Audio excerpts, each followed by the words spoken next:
Hi everyone. In today's Excel tutorial, we'll create a dynamic chart using the switch or ifs function.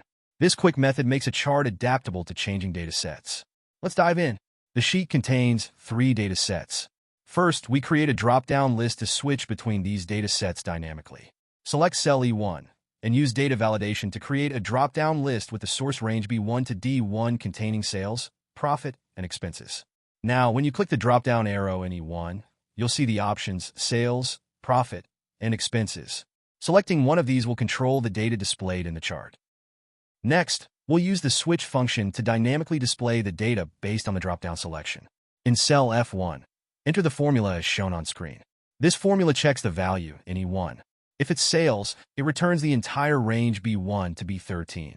If it's profit, it returns C1 to C13. And if it's expenses, it returns D1 to D13. Notice how the data in column F updates dynamically when you change the drop-down selection in E1. This is because the switch function evaluates the value in E1 and spills the corresponding range into column F. Let's create the chart now. First, select the months in column A. Then, hold down the Control key and select the dynamic data in range F1 to F13. This will select a non-contiguous range in Excel. Next, go to the Insert tab and choose the chart type you want, such as a line chart or column chart. Excel will insert the chart onto your sheet. Now, test the chart by selecting different options from the drop-down in cell E1. As you can see, the data in the chart updates instantly when you switch between sales, profit, and expenses. This dynamic behavior is powered by the combination of the drop-down list and the switch function.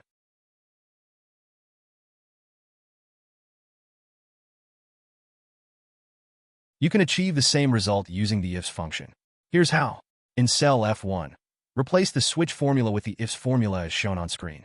This formula works similarly to switch, evaluating each condition in sequence. When you press enter, the data spills into the range F1 to F13, just like before. And that's how you can quickly create dynamic charts in Excel using the switch or ifs function. This method is simple, efficient, and makes your charts interactive and engaging. If you found this tutorial helpful, please give it a thumbs up, subscribe to my channel, and hit the notification bell for more Excel tips and tricks. Thanks for watching, and see you in the next video.